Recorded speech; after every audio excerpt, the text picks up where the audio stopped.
Olá, meu amigo, minha amiga, que participa deste congresso tomista tão importante, tão interessante, promovido nos inícios de 2021. O meu tema é Bento XVI e Tomás de Aquino. Dois grandes teólogos de séculos tão diferentes, mas que por sua grandeza e por sua profundidade podem ser aproximados. E a minha tarefa aqui não é uma tarefa simples, mas é uma tarefa limitada, é uma tarefa circunscrita.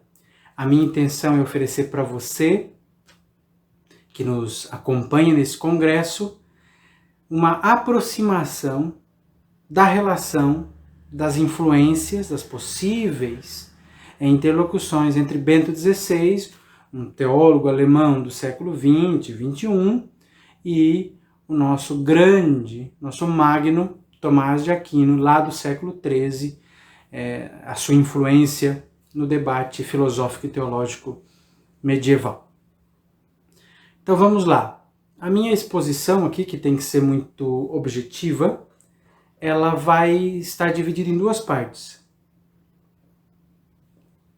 A primeira parte é aquela que diz respeito ao teólogo Ratzinger, aquilo que ele disse, aquilo que ele, vamos dizer assim, teve como contato com a obra tomista, e algumas observações que surgiram durante o seu pontificado como Bento XVI, ou seja, a partir de 2005, nas quais ele trata da importância de Tomás de Aquino para a vida da Igreja, sobretudo para a reflexão teológica.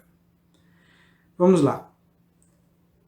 É importante reter que o jovem Ratzinger, nos seus primeiros anos de seminário, sobretudo no pós-guerra, quando a vida na Alemanha estava sendo reconstruída, ele recebeu a forte influência de um prefeito de disciplina, um prefeito de estudos, para ser mais preciso, que depois se tornou um grande dizer assim, pedagogo, um estudioso da Bíblia, mas sobretudo da sua pregação e da catequese, que foi Alfred Lepli. Aqui está uma obra que ele escreveu sobre as raízes de Bento XVI, sobre as raízes de Bento XVI. Aqui ele vai mostrar quais foram as primeiras grandes influências na trajetória do seminarista, do estudante de teologia, Joseph Ratzinger, que já se destacava por seu intelecto. Uma das coisas que o Lepli deixa muito claro, e que todos os biógrafos posteriormente vão repetir, é que o primeiro trabalho acadêmico de Ratzinger foi uma tradução feita de um texto de Tomás de Aquino. Na época, ficou famoso, ficou muito popularizado, um opúsculo traduzido por ninguém menos do que Edith Stein, sobre a questão acerca da verdade. O prefácio foi por vamos dizer assim, um dos professores, um dos mestres de Ratzinger, que era o Martin Grabmann.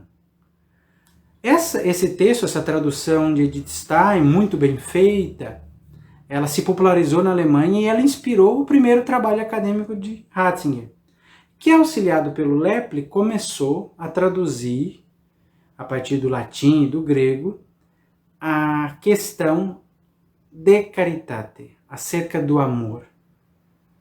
Isso não é de menos importância na trajetória de Bento XVI, porque ali ele já mostrou, seu primeiro trabalho acadêmico foi uma tradução, influenciado pelo trabalho de Edith Stein, mas, sobretudo, uma primeira aproximação com essa grandeza que é o pensamento de Tomás de Aquino. E não esqueçam que no início da sua vida acadêmica está a questão da caridade, a questão do amor como princípio de tudo. E no início do seu pontificado está a encíclica Deus Caritas Est. Então, essa semente tomista, vamos dizer assim, de reflexão acerca da virtude da caridade, vai marcar profundamente a trajetória do nosso estudante Ratzinger, influenciado, obviamente, pelo seu amigo especialista em Newman, Alfred Lepler. Isso é muito importante. Então, do ponto de vista histórico, esse é o primeiro contato mais profundo com Tomás de Aquino vindo de Joseph Ratzinger. Ao longo de sua trajetória, ele mostrou estimas por Tomás de Aquino. Para ter um exemplo, vocês podem encontrar até pesquisando, sobretudo em italiano, a Comuna de Aquino, onde Tomás nasceu, né? Foi visitada em 1991, mais precisamente no dia 7 de junho, pelo cardeal Ratzinger. Ele foi acompanhado por uma comitiva de auxiliares da doutrina da fé, e eles foram até Aquino fazer uma peregrinação em sinal de honra e devoção a Tomás de Aquino, até a sua terra natal. Lá foram recebidos pelo pároco de Aquino, pelo bispo da diocese, um encontro muito familiar, muito íntimo, uma verdadeira peregrinação. Isso é muito importante. Em 1987, Ratzinger proferiu uma importante homilia, na qual ele tratava do tema da verdade em Tomás de Aquino. Falei que ele se inspirou no trabalho de Edith Stein, na tradução sobre o tema, a questão da caridade, da verdade, e ele trabalhou da caridade. Mas, curiosamente, o tema da verdade se impôs, tanto que no seu próprio lema, claro, inspirado em São João, depois o arcebispo Ratzinger vai escolher o tema cooperador da verdade, mas o tema da verdade é um dos temas que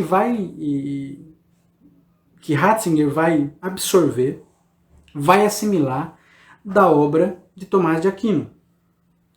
Então, essa busca, a questão da verdade, vamos dizer assim, essa busca por entender que existe um conhecimento verdadeiro, existe um conhecimento seguro entre aquilo que nós vemos, percebemos e a realidade. Então, vamos dizer assim, em Tomás, Ratzinger já percebe esse antídoto para o relativismo moderno, ou pós-moderno, como vocês queiram, para ser talvez aqui mais preciso. Então, para além dessa influência histórica, mais do que ser influenciado talvez por Tomás de Aquino, e houve influências muito pontuais em Ratzinger, Ratzinger foi influenciado por um tomista, por um estudioso tomista, que foi Josef Pieper. É muito interessante. Antes de falar do Pieper, não posso esquecer de mencionar que Ratzinger estuda Tomás de Aquino, mas ele diz, inclusive no seu livro Entrevista, O Sal da Terra, de que ele é um agostiniano convicto. Qual é o detalhe? Quando ele começou a estudar teologia, ele tomou contato com uma neoescolástica muito fossilizada, muito engessada, que se perdia, vamos dizer assim, em muitas discussões conceituais que Ratzinger diz, assim, de um modo muito agostiniano, que eram muito herméticas, muito complexas e muito áridas, vamos dizer assim. Então, vamos dizer assim, a culpa não é de Tomás, mas do que muitos neoescolásticos ou neotomistas, para ser mais preciso aqui, fizeram dele. Então, ele, se você pegar a sua biografia e os biógrafos desse período, eles são muito firmes em acentuar essa rejeição a um método escolástico ultrapassado, fossilizado. E aí vem a grande influência, primeiro, dos seus professores. Ele teve um orientador muito importante, que foi Gottlieb Zengen. Você pode encontrar, vamos dizer assim, muitas referências a Gottlieb Zengen nos estudos medievais, mas também sobre filosofia da religião, sobre o método teológico, tem textos dele naquela coleção Mysterium Salutis. Ele foi o orientador de Ratzinger. Foi ele que orientou a tese de doutorado e a tese de livre docência. Foi ele que sugeriu Agostinho para a tese de doutorado e Boaventura, um autor medieval, para a tese de livre docência. Então, lembrando que o autor medieval que mais influenciou Ratzinger não foi Tomás de Aquino, foi São Boaventura. Boaventura foi o autor medieval, portanto, que mais marcou o pensamento teológico de Ratzinger, sobretudo porque Ratzinger buscou investigar o tema da revelação, que depois vai lhe ajudar muito no seu trabalho como perito do Vaticano II, trabalhando na Dei Verbo. Nesse sentido, as pesquisas boaventurianas de Ratzinger influenciaram muito o Vaticano II. Então, Tomás de Aquino, ele aparece para Ratzinger como aquele que dá uma resposta às grandes inquietações do seu tempo, da Idade Média, diante de uma certa crise da noção de filosofia que aí se impunha. Mas eu vou chegar lá. Mas o que Ratzinger vai dizer? Se você pegar esse livrinho aqui, Natureza e Missão da Teologia, vai aparecer muitas vezes aqui a figura de Tomás de Aquino, que é uma forte influência na concepção de teologia de Ratzinger. Embora ele seja um agostiniano, como eu já mencionei, e nesse sentido se aproxime também de Platão, essa concepção de filosofia como método da teologia tem uma ancoragem também em Tomás de Aquino. Uma das coisas que Ratzinger vai dizer aqui neste livrinho, é justamente que Tomás de Aquino, ele estabelece, aí talvez há uma ponta de crítica, mas Ratzinger depois atenua essa crítica, de que Tomás de Aquino, ao estabelecer uma separação, uma divisão entre duas ordens de conhecimento, que embora complementares são realmente distintas, ele de alguma forma não prepara, mas ele já tem um terreno diante de si que depois vai ser explorado pela modernidade para radicalizar uma oposição entre filosofia e teologia, entre fé e razão. Nesse sentido, então, Tomás é uma ponte. Mas é curioso que na sua catequese, no pontificado sobre Tomás de Aquino, ele vai dizer que Tomás respondeu, tinha que dar uma resposta às inquietações, vamos dizer assim, de um racionalismo aristotélico que surgiu no seu tempo. Mas prosseguindo aqui. Então, voltando. A aproximação, a grande crítica de Ratzinger, o jovem Ratzinger, sobretudo, a uma neoescolástica que aridificava o pensamento de Tomás de Aquino. Tanto que ele se encantou com Tomás de Aquino quando ele teve contato, sobretudo, com a teologia francesa, do Ressourcement, sobretudo com Henri de Lubac, que vai lhe mostrar um tomismo muito distinto daquele da neoescolástica. Então ele é muito mais simpático essa abordagem tomista. Então ele não nega o tomismo, ele não rejeita o tomismo, ele rejeita apropriações de Tomás, certo? E nesse sentido se atrai mais pela escola francesa de teologia, vamos dizer aqui, que oferece uma nova leitura. E nós temos aí diversos teólogos que vão aparecer, pelos quais Ratzinger tem simpatia, como o próprio Congar, que vão retomar a doutrina tomista a seu modo. Lembrando que Tomás é um autor que não é ignorado por nenhum grande teólogo. Então, o autor, vamos dizer assim, que faz com que Ratzinger dialogue também com Tomás é Josef Pieper, como eu já mencionei. E é muito interessante que aí vai aparecer o tema da antropologia filosófica e teológica. Mas, sobretudo, o tema das virtudes. Mais uma vez, Ratzinger começa com a virtude da caridade. Pieper é alguém que tem um livro, até está publicado em português, pelo autor de livros, As Virtudes Fundamentais, que vai tratar desta dimensão, que também está lá na Suma Teológica, das virtudes, fé, esperança e caridade, que serão os temas das encíclicas de Bento XVI. Se você pega essa obra de Pieper, você vai perceber claramente as conexões que o Ratzinger faz com o pensamento de Pieper, que são uma interpretação de Tomás de Aquino. Então, se você pega um livrinho que foi publicado, inclusive em português também, Olhar para Cristo, foi publicado pela Quadrante, você vai perceber ali que Ratzinger retoma o pensamento de Pieper para tratar das virtudes teologais. E nesse livrinho e outros textos mais escatológicos, você vai perceber que eles reaparecem no Pontificado Bento XVI, por exemplo, no caso da esperança na Spe Salve. E é muito interessante que é justamente no tema da esperança que Tomás vai voltar em Ratzinger. Mas vamos continuar aqui, vou pegar aqui as minhas anotações para continuar fiel a elas. Então, Piper é uma grande influência em Ratzinger, sobretudo no tema das virtudes, mas de modo particular na esperança, ou seja, de modo particular no tema da escatologia, que é, vamos dizer assim, a maior influência de Ratzinger, vamos dizer assim, de Tomás de Aquino em Ratzinger. É o tema da escatologia. Eu me permito aqui ler para vocês um trecho desta importante obra de Ratzinger, o seu, vamos dizer assim, grande, único manual de teologia, que ele escreveu do começo ao fim, pretendendo oferecer uma síntese da sua visão teológica a partir sobre a escatologia. Aqui, quando Ratzinger está tratando do conceito de alma,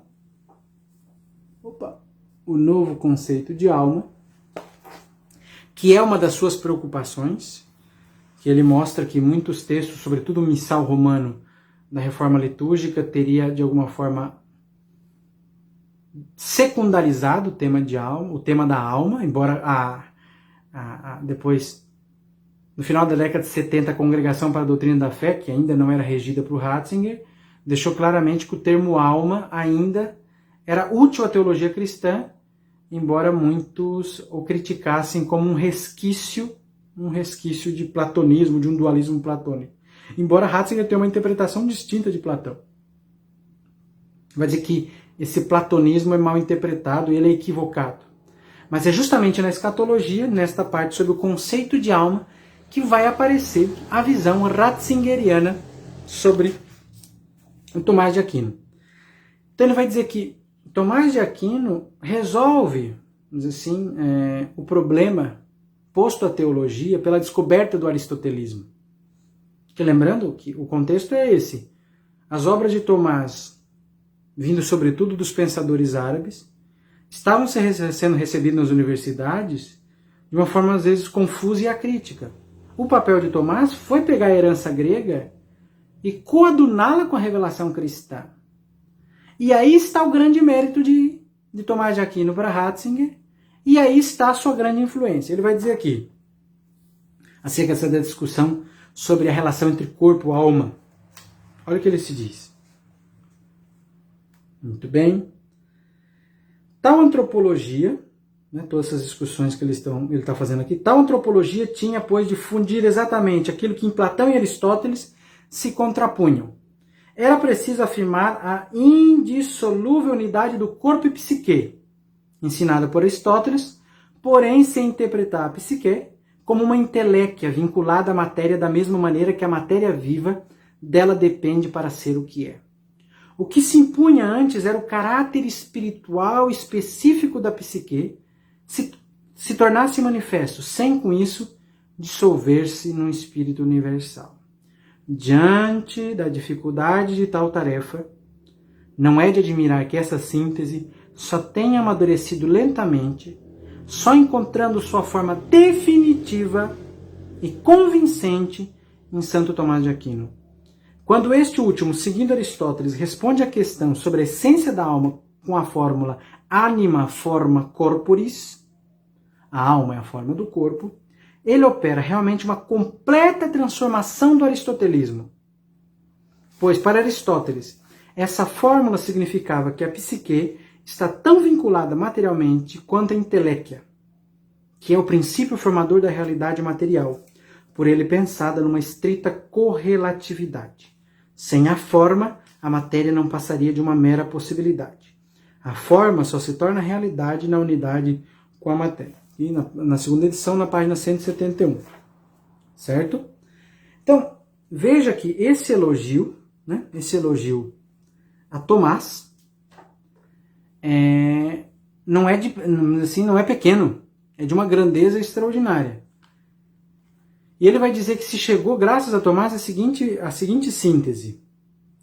A alma pertence ao corpo como forma. Mas aquilo que é forma do corpo é, no entanto, espírito. Transforma o homem em pessoa. E assim abre-o para a imortalidade. Veja que isso é um discurso extraordinário acerca da influência de Tomás de Aquino. Uma coisa importante aqui é dizer que Ratzinger mostra o quanto Tomás de Aquino permite o desenvolvimento também na categoria de pessoa. Então, nesse sentido, o olhar de Ratzinger é aquele que se afasta de um tomismo fortemente marcado por uma lógica totalmente impessoal, fria, mas que insere, sobretudo na discussão escatológica, uma possibilidade de olhar o ser humano, ou seja, de uma antropologia fundada na categoria de pessoa, sobretudo na dignidade de pessoa, e nesse conceito de pessoa, começar a pensar a imortalidade. Isso é o personalismo teológico que Ratzinger recebe e acolhe de autores como Ferdinand Ebner, do judeu Martin Buber e assim por diante. Isso é muito interessante, porque na noção de pessoa aparece a relação eu-tu. Então, Tomás de Aquino influencia Ratzinger, obviamente tomado da corrente francesa de interpretação de Tomás, e lhe permite olhar o ser humano, desenvolver uma antropologia filosófica, teológica, a partir de categorias mais relacionais.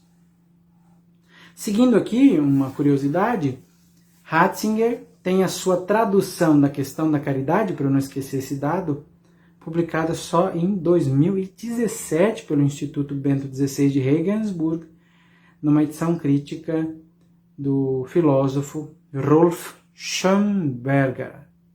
Certo? Continuando aqui com a minha exposição.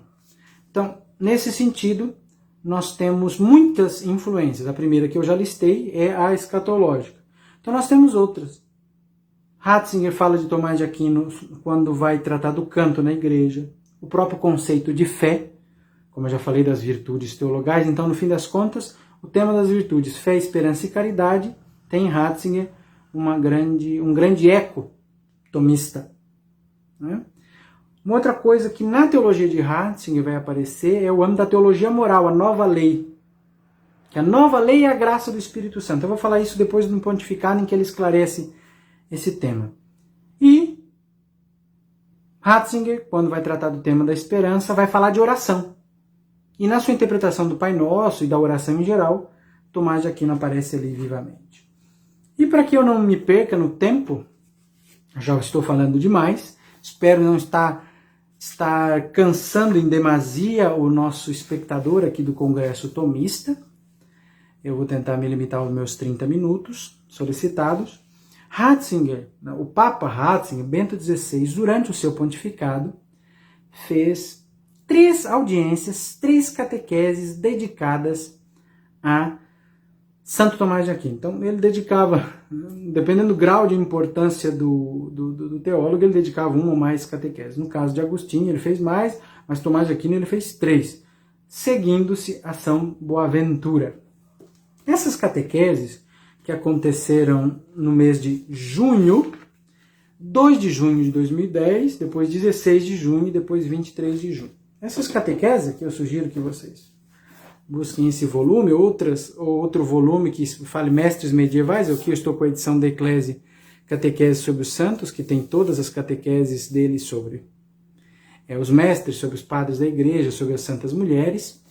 Então, nessas 3 catequeses, vocês vão perceber claramente que ele tratou de temas específicos. Na primeira catequese, ele tratou mais da biografia de Ratzinger, na biografia de Tomás de Aquino. Na segunda catequese sobre Tomás de Aquino, Bento XVI tratou dos grandes temas, das grandes áreas, vamos dizer assim, do pensamento tomista. E na terceira, ele tratou da estrutura da Suma Teológica. Então aí fica vamos dizer assim, um convite a essa leitura. Eu vou sintetizar alguns pontos. Do ponto de vista da biografia, ele vai mostrar que Tomás de Aquino transitou por muitas cidades, Nápoles, Paris, Colônia, né, onde ele era chamado, e ali ele, vamos dizer assim, faz esse trabalho, em primeiro lugar, de promover o encontro da cultura grega sendo redescoberta pelos árabes, certo? e com a cultura cristã. Então, Bento XVI vai dizer aqui, a cultura pré-cristã, encontraram-se duas culturas, a cultura pré-cristã de Aristóteles, com a sua racionalidade radical, e a cultura clássica cristã. Então, Tomás de Aquino consegue fazer essa síntese, até então não conseguida, né? Nesse sentido, Tomás de Aquino, vai dizer Ratzinger, o Papa Ratzinger, Tomás de Aquino, em última análise, mostrou que entre a fé cristã e a razão subsiste uma harmonia natural. Não estão opostas, são distintas, mas são complementares. Aqui ele chega a uma nova síntese, né? Então depois aqui ele vai fazer uma série de observações, vai terminar com essa dimensão da dimensão mais litúrgica, oracional, vai mostrar que ele tinha uma profunda piedade eucarística, profunda, né? Ele vai dizer, Tomás tinha uma alma requintadamente eucarística, e vai fazer menção aos textos de Corpus Christi, redigidos por Tomás, mas vai dizer, sobretudo, que Tomás foi um teólogo pregador. Aqui isso é muito interessante. Ele vai dizer que Tomás não é essa figura que fica num tipo de gabinete, de cela, só refletindo de forma isolada. Ele vai dizer aqui nessa primeira catequese, além do estudo e do ensino, Tomás dedicou-se inclusive à pregação pública. E também o povo ia ouvi-lo de bom grado. Diria que é verdadeiramente uma grande graça quando os teólogos sabem falar com simplicidade e fervor aos fiéis.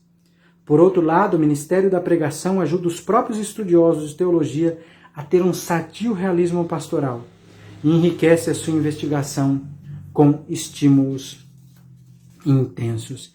Então, aqui, nessa primeira catequese, Ratzinger, o Papa Bento XVI, vai acentuar essa atuação de Tomás de Aquino como alguém que marca uma época, realiza uma nova síntese entre fé e razão, entre filosofia e teologia, mas ao mesmo tempo é um homem de profunda piedade sacramental, eucarística, e alguém com realismo pastoral. Na segunda catequese, ele já vai mostrar que o grande tema da filosofia vai voltar no pensamento de Tomás, e Tomás, vamos dizer assim, opera uma síntese que permite dar resposta aos homens do seu tempo que os padres da igreja não davam mais. Que resposta é essa? Olha, Bento XVI vai dizer que os padres da igreja, eles tinham a sua filosofia.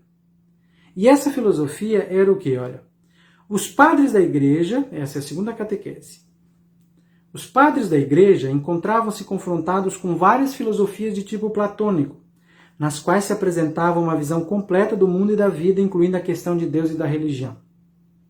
No confronto com essas filosofias, eles mesmos tinham elaborado uma visão completa da realidade, começando a partir da fé e utilizando elementos do platonismo para responder às interrogações essenciais dos homens.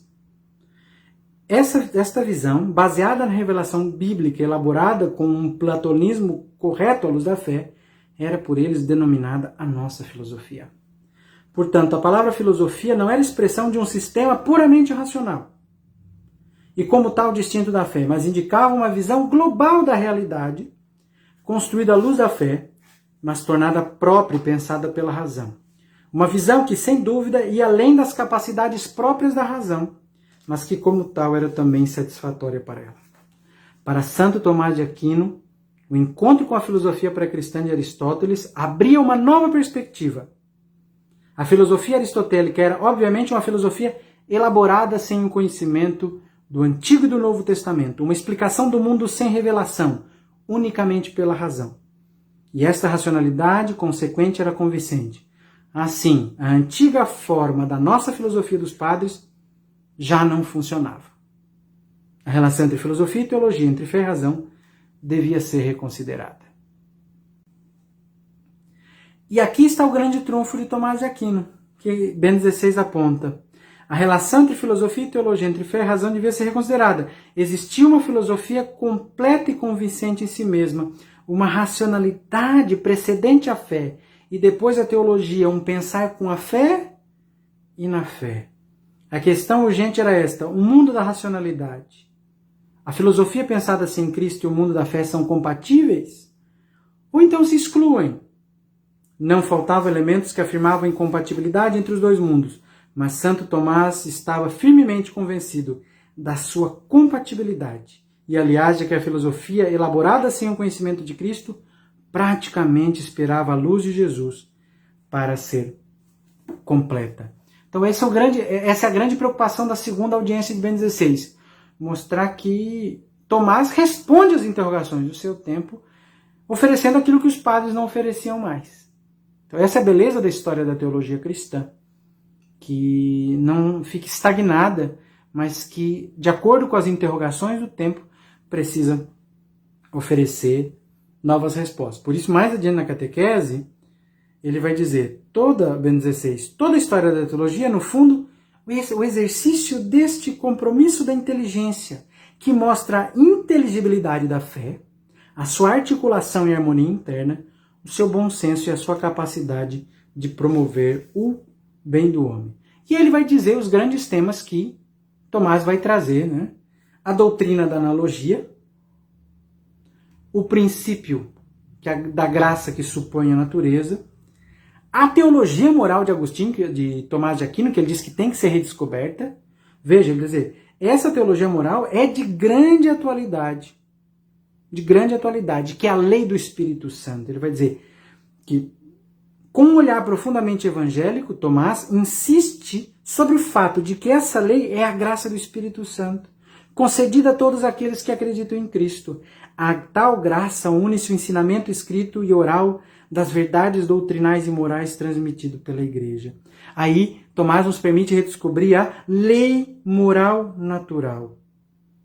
Continua, a título de síntese, Bento XVI. Em síntese, as virtudes do homem, teologais e morais, olha o tema das virtudes, estão arraigadas na natureza humana. A graça divina acompanha, sustém, incentiva o compromisso ético.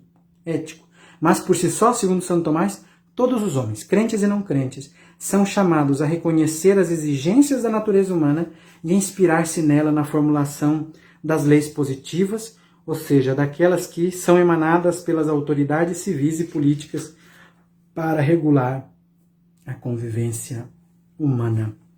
É muito interessante que aí Bento XVI prepara a sua exposição na terceira audiência sobre Santo Tomás acerca da Suma Teológica e vai mostrar claramente que em Tomás é destacável, e Paulo VI já fazia em 1974, falando de Tomás, a questão, a confiança na verdade. E ele vai falar aí, a Suma Teológica é uma expressão disso. E ele vai falar que na Suma Teológica Tomás vai tratar desse círculo, né? Deus, a criatura, o homem, e Cristo, ou seja, que volta para Deus. Então, este círculo, Deus em si mesmo, que sai de si próprio e nos toma pela mão, de tal maneira que, assim com Cristo, voltemos para Deus. Permaneçamos unidos a Deus e Deus será tudo em todos. Então, aí, na Suma Teológica, a primeira parte vai tratar, como diz Bento XVI, de uma profunda reflexão sobre a realidade do ser humano. Na segunda, considera o homem impelido pela graça, na sua aspiração de amar a Deus. Na terceira parte, vai tratar do mistério de Cristo, né? E depois vai tratar de temas como sacramentos, a Eucaristia. E um dos últimos pontos, para além da Suma Teológica, Bento XVI vai citar as pregações. É sempre o santo pregador. As pregações, sobretudo, quaresmais.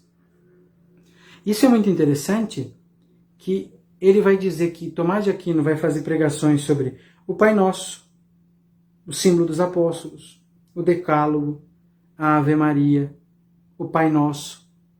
Ou seja, ele vai dizer que Tomás de Aquino, nas suas pregações, ensinou aquilo que hoje o catecismo da igreja ensina. Mandamentos, sacramentos, oração, credo, né? Não nessa hora, mas citando aqui livremente. Então veja que Santo Tomás de Aquino, ele expõe como um legítimo membro da Ordem dos Pregadores, a sua vamos dizer assim, preocupação que os fiéis saibam o essencial. Então, aquele realismo pastoral que Bento XVI citava no início, que diz que Tomás de Aquino nunca perdeu, aparece aqui no exemplo das suas pregações quaresmais. Eu gostaria de terminar já a minha exposição citando um Ângelus, no qual Bento XVI fala de Santo Tomás de Aquino. Essas catequeses são de junho de 2010, 16 e 23 de junho de 2010, mas no dia 28 de janeiro de 2007, dia de Santo Tomás de Aquino, ele vai dizer que esse grande santo que tinha o carisma de filósofo e teólogo é válido modelo de harmonia entre razão e fé. Ele vai dizer que a razão em Tomás respira, ela se alarga.